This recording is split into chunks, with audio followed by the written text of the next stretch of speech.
9 of the most unusual farms. Actually, some of the most lucrative and specialized farms rear animals that are considered pests almost everywhere in the world. Here are several unusual examples that could change your definition of farming. Number 1. Leech farms.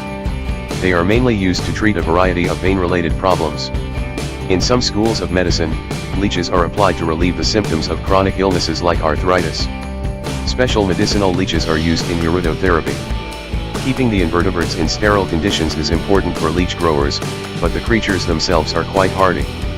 When kept in cold, 40 degrees, temperatures, leeches will need to feed only once every few years. Number 2. Pearl farms. Pearl farms, both saltwater and freshwater, operate in natural bodies of water. The oysters are kept on strings or in baskets. Before they are placed, a trained technician performs an operation that grafts part of the oyster's mantle onto a section known as the pearl pocket. For saltwater pearls, a bead of mother of pearl is also implanted. One of the biggest expenses of pearl farming is hiring someone with the skill to perform this surgery successfully on each oyster. Freshwater pearls generally grow faster and the oysters can have more than one graft at a time. More valuable saltwater pearls take several years to form, making them a more profitable, but riskier, investment. Number 3. Silk farming. Sericulture, the practice of raising silkworms, has been around for several thousand years. Always highly prized, silk is still a pricey textile today.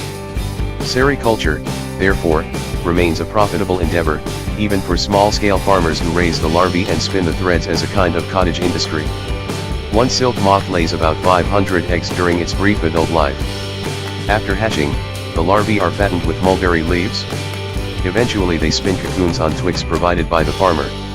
When they are completed, these cocoons are soaked in hot water to loosen the threads, which can reach nearly 500 to 1,000 yards, from a single cocoon, when unraveled.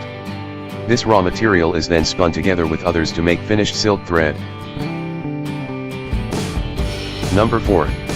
Moose milking.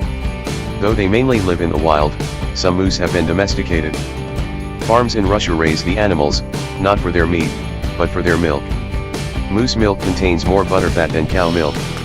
At the same time, however, it has more beneficial nutrients, including high concentrations of zinc, selenium, iron, and powerful enzymes that traditional medicine practitioners believe can heal some gastrointestinal problems. The milk moose are only semi-domesticated. At one farm in Kostroma, Russia, they are free to graze in the surrounding forests for most of the year. They only lactate for a short period during the summer when their young are born. During this time, the moose are milked twice per day, and the daily yield averages a half gallon. Though they are free to roam, the large mammals are tame enough to come when called. Number 5. Mushroom farms. The idea of growing mushrooms itself is not that strange. Edible fungi are a staple ingredient in cuisines around the globe. Though perhaps not as widely used in the US as in other parts of the world, mushrooms are relatively common in American cooking.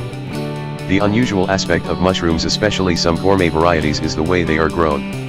Today, the practice of placing mushroom spawn inside of logs or bales of hay is not as common as it once was. However, some species, especially the highly valued shiitake mushroom, are still often grown this way, especially on organic farms. Commercial fungi culture often takes place in climate and humidity controlled rooms where the mushrooms are grown in trays under ideal conditions. The substrates used can include straw, corn cobs, coffee grounds, or ground nut shells. Number 6.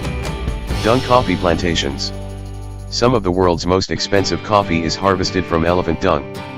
The elephants are not fed coffee beans directly. They eat a more natural mixture of bananas, rice, and coffee fruit.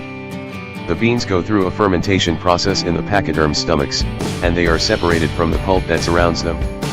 The elephants do not digest the beans. They are passed out with the dung.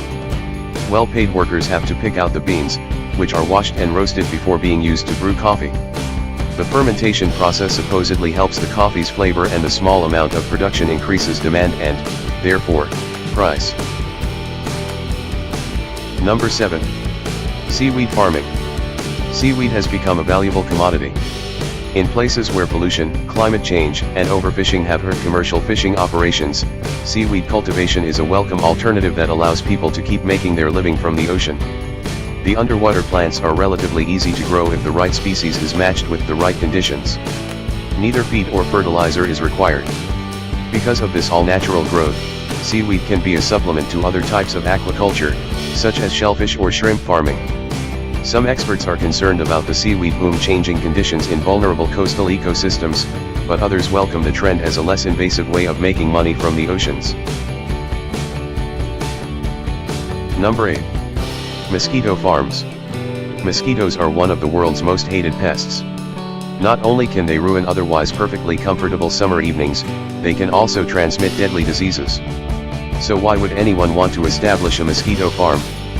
Through a series of trials, scientists have discovered that releasing genetically modified mosquitoes into certain areas significantly lowers the population of disease-carrying mosquitoes. Number 9. Butterfly Farms. Butterflies are bred in captivity for a variety of different purposes.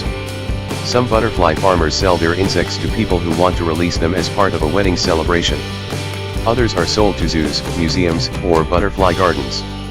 In some regions, this is a booming industry, with farmers having to buy insects from other farms or import them to keep up with demand. Farming butterflies is not as simple as housing cocoons. The caterpillars must be kept in ideal conditions.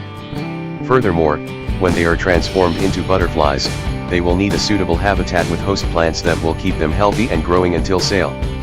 Butterfly farming also involves growing and caring for these plants as well as for the insects.